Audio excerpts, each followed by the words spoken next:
My boyfriend has been weirdly obsessed with how perfect I am for his best friend, and I'm starting to think he's trying to push me into a relationship with him. As the title suggests, I, 24 female, believe that my boyfriend, 26 male, might be trying to push me towards dating his best friend. I've been dating my boyfriend, let's call him Michael, for about a year now. We've known each other for several years because we've always been in the same friend group since high school. His best friend, let's call him John, is also someone I've known for a long time since he's part of the same group. John had asked me out years ago, but I turned him down because he's always been somewhat of a cocky guy who could never see he was ever wrong. Many people find him charming, but I think smarmy is a better word. He seemed offended but brushed it off and even told people that I had asked him out, and he rejected me, which was fine because it didn't affect my life at all. After a few months all was forgotten and we just pretended the other one didn't exist, and that's how it's been for years. Until Michael asked me out randomly and I decided to give it a shot. It turned out we had a lot of similar hobbies and really had a good time, so we started dating shortly after that. Now about 6 months ago Michael started to act strange but in really subtle ways. I would talk about how much I loved animals and he would interject that John just loved animals. Which wouldn't be weird, but he did it with everything I talked about with even the slightest bit of enthusiasm. If I loved it, John loved it just as much. He told me how compatible me and John were and how he wished we meshed more. I eventually told Michael the first really didn't care what John liked because he was kind of pretentious and we never got along. He seemed really offended but quickly recovered, and by the next day everything was good again. About a week after that instance, Michael would talk up John randomly and with seemingly no reason. Hey, I talked to Brittany yesterday and man, John is apparently a god in bed, haha. Maybe I should ask the guy for tips? John is volunteering at that shelter we went to a couple weeks ago. What a guy. We should have John make us dinner, he's a great cook. It was every day to every other day I had to hear about John's greatness, and it was to the point I initially thought that Michael wanted to date John. Then 3 weeks ago, after we had some drinks, he asked me, if we ever broke up, would you date someone else in the group? I had no idea what to say because it was so random, but he quickly filled the void by saying, I think I would if I were you and John was single. Seriously? So 3 days ago I confronted him in the kitchen and told him that if he had anything he wanted to tell me I would listen to it no matter what, and that I would always be there for him. He seemed confused and told me he had no idea what I meant by that. So I brought up all the times he talked about John and how he would date him, and told him that if he really wanted to date John, the first understood and would support them. After all, they're best friends, so they obviously have a good connection. When I say he blew up, I cannot stress how angry he got. He used a dozen slurs for gay people and said he was disgusted I saw him like that and that he would never do something like that. We ended up getting in a huge fight over it because I certainly don't support his language or attitude toward LGBTQ folks, and that it was just a vibe I got from him and I didn't mean to mislabel him.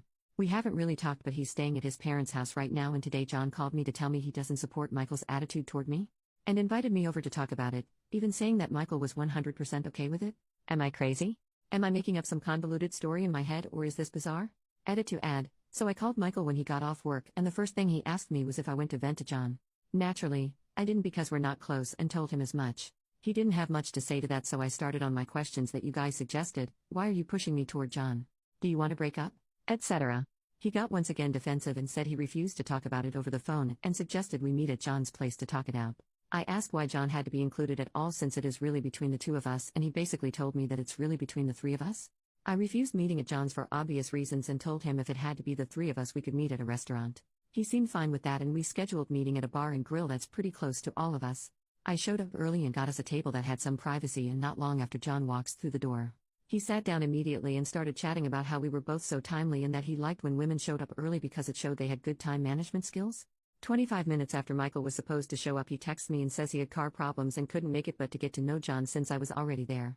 I'm just beyond livid at this point. John keeps trying to buy me drinks and even tries to schedule another time to hang out. I confronted him about Michael pushing me toward him and he acted like he didn't know what I was talking about. I kept mentioning how Michael was talking about him to me and John just said that it made sense because bros have bros backs. I told him the brothers can have each other and left fuming. Michael's tried calling me 3 times, and John's tried 7. I want to cut them both off and say good riddance, but to do that would be leaving the friend group as well, and I don't really have that many friends to begin with, and it makes me so mad that I even have to make this decision. Anyway, that's the update. Sorry if it doesn't resolve anything, it makes me angry too.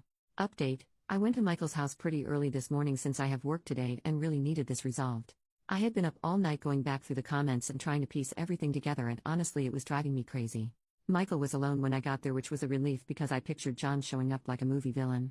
He initially didn't want to let me in, which was really weird, but I told him I wasn't going to leave without talking to him about this. So he finally let me come in, and we sat down to talk. I asked him about last night, which he said he had car trouble but it was all fixed now. Convenient. I asked him a few more questions but was met with vague answers, so I decided to just cut to the chase and said, why do you want me to like John? Do you want me to date him? Do you want to have a threesome? What is it? Once again, instead of answering, he just watched me from his stupid chair and then had the nerve to ask me who I told my suspicions to.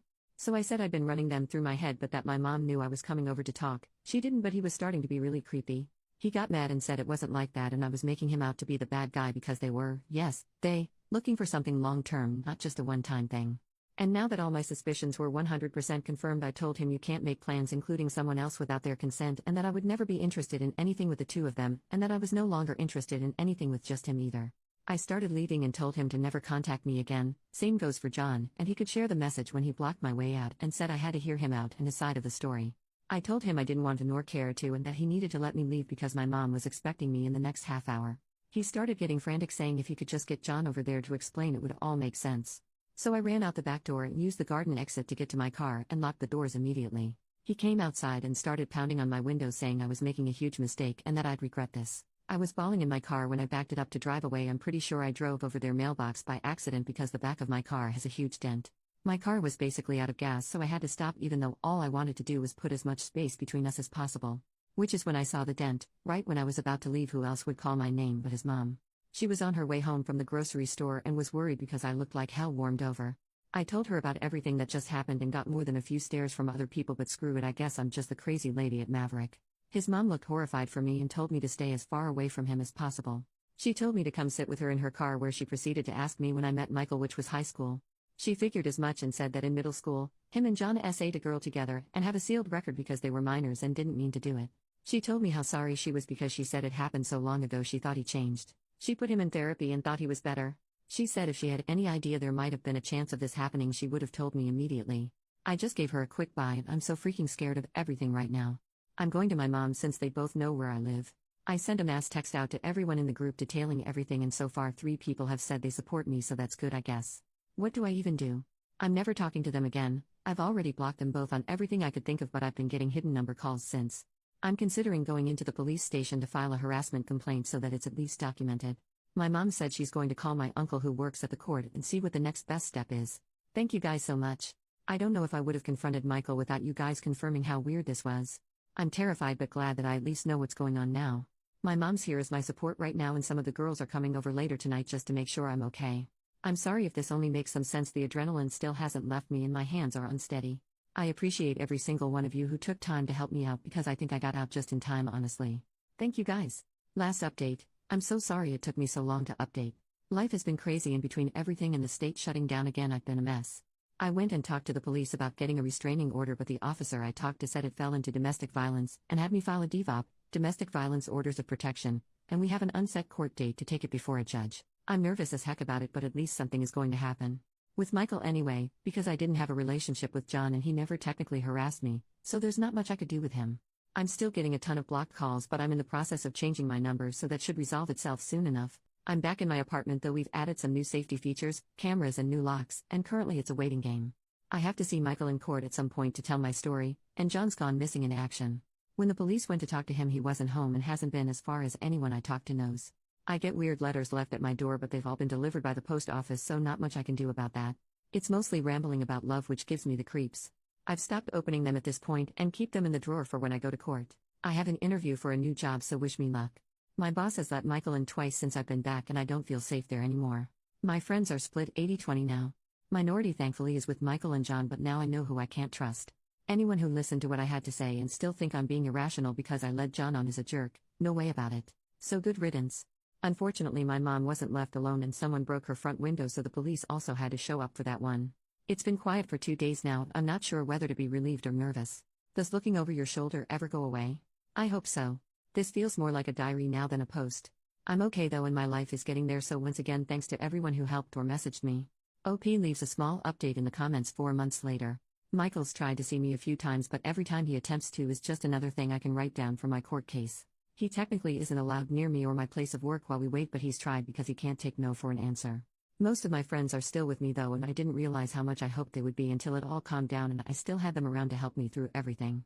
I got a new job and a new place to live after someone tried to break in when I was out of town.